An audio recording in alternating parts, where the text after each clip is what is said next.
I want to thank the committee for the comprehensive proposals to this House. My first issue is about government effort to promote safe delivery by mothers. Government has scored highly in this area, but there's a big challenge because we have shortage of maternity wards, especially in the Jumani district. The district referral hospital has inadequate capacity, and mothers with their babies are now accommodated in a grass thatch room. And rain has started.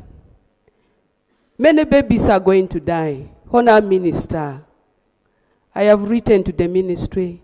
I raised it here for 4 times, no action. Who will account for the death of those people if it occurs?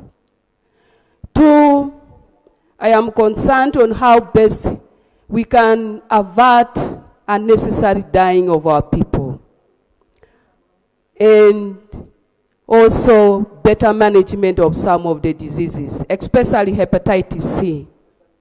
Honourable Minister, this matter came to your office. We don't have reagents at district referral hospitals, the whole country. That's why many people die, because they get tested when they are referred. And what the district referral hospitals do is only to send the samples, which take 2 weeks for people to get their results. But also it is very expensive. One patient has to pay 250. Can we have provision for this? It's not only for Juman, but for the whole country. The committee raised the issue of how to rehabilitate the mortuaries. But right on our speaker and colleagues, there is an occurrence of uniqueness in our districts in relation to some deaths associated with unique cases where people refuse to bury their deceased people immediately.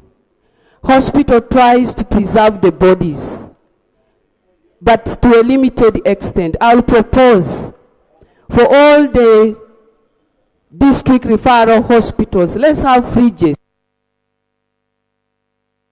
Thank you, Honorable Nyonsaba, followed by Honorable Max Ochai. Honorable colleagues, I've already picked around those who have come late, and they will forgive me. Thank you, Right Honorable Speaker. I first of all thank the able chair of Health Committee for the submission, but on the other hand, followed by Honorable Anne-Marie Tumwinde. Thank you very much, Right Honorable Speaker, for this opportunity.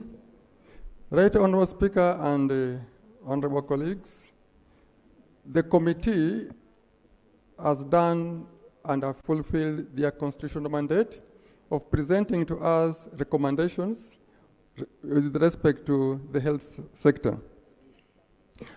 I want to thank them for focusing on the Uganda Cancer Institute.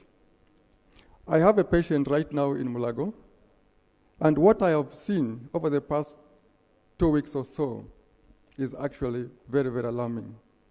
And therefore, when the committee comes up to say that we need to support the Cancer Institute, I fully support them too.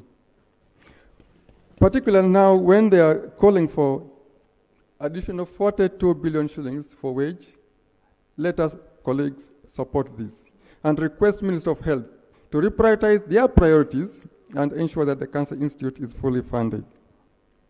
The other recommendation that I want to support is with respect to increasing the ceiling of non-tax revenue by Minister of Finance.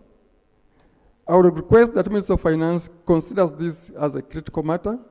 Let them review their macro-fiscal framework and ensure that the ceiling is lifted so that the respective institutions actually get what can be used to finance health sector activities.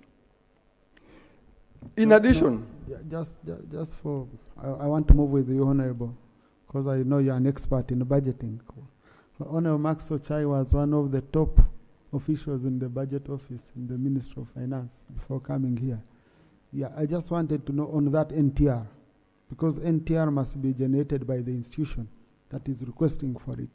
Should we say the ceiling is below what they are generating, and then they end up not receiving their money back, which we usually do through supplementary? Otherwise, how shall we raise the ceiling for NTR if they are not generating it?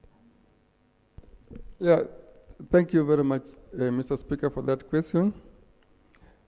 From history, projection of non-tax revenue has actually been wanting, to the extent that sometimes you realize an amount which actually is far below the potential.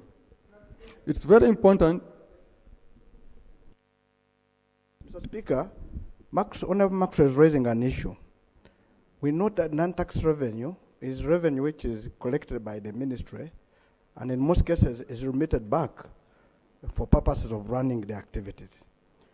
And studies have been done. So the clarification I want to seek from you, my brother Maxwell, what has been collected for the last maybe 3 years that we as Parliament have not allowed it to be extended on Ministry of Finance? Because we need that as empirical evidence, because non-tax revenue, everybody needs it, because it will reduce